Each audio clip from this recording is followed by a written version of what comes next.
A bunch of stuff is always to talk about, but let's start with Gaetz here. We thought maybe they'd put out this ethics report. They say they don't have an agreement to do so. I know you have some thoughts on Gaetz to begin with. What about now?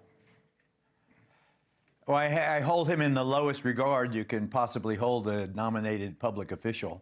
Well, he's no longer a congressman, so right. I think that he's a horrible choice. The Ethics Committee report, what is shocking to me, Connell, is that it has not leaked heretofore. Washington is the very capital, world capital of leaks. I just think that nobody wants to do it where they can trace it back to them. But the 10 members of the Ethics Committee, sadly, but maybe predictably, split in their vote. And then with the tie vote, they decided not to release the report.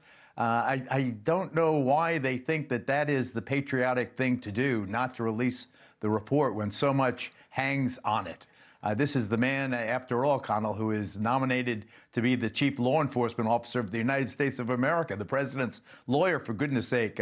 In his guide, legal guide, in big ticket issues, and why they want to attempt to suppress information that they know from their own experience in Congress will inevitably, whether by a journalist or by a staffer or by someone, Washington leaks like a sieve. But I'm sure they're going to fall back on precedent. Don't you think, Geraldo? Don't you think they'll say, well, you know what, if something like this happens again, someone's not a member of Congress anymore, we don't want to be putting it out afterwards. I'm sure they're going to say we don't want to set a precedent. But you don't think that's fair?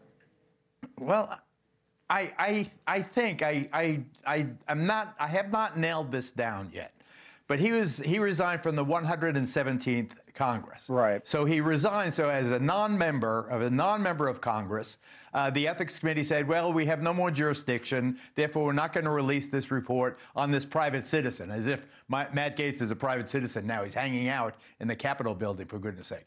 What happens if his nomination goes down in flames? Does that mean that he could say, I've been elected by the people of my Jacksonville, Florida district to serve in the 118th Congress? That's a good question. I think so, Therefore, I will assume that seat. But if he's going to be the Attorney General or he's going to go through, he'll resign from that too, right? It's a weird situation because we would have expected him to wait, to stay in this Congress. If this ethics report wasn't there, he wouldn't have resigned. He would have stayed until after January. Then he would resign from the next Congress. So your point's well taken. I don't know. My assumption is he would resign then again from the next Congress where he's been elected, right? Probably early on if he's going through the process to be the AG. Why not? Why if his AG nomination goes down in flames, as I would say at least half of Washington suspects, then he'll just be a congressman again. He'll just be a member of the 118th Congress. And the fact that he wasn't a member for those 2 weeks, I mean, isn't that is the definition of ruthless pragmatism? Do whatever it takes to get your nominee into office. What clever lawyer, what clever. I don't want to be pejorative, even in the hypothetical, but I want to know the person who came up with this idea. I got an idea. Thanks so much for watching. Just go to joinnn.com to find News Nation on your television provider. And don't forget to click the red subscribe button below to get more of News Nation's fact-driven, unbiased coverage.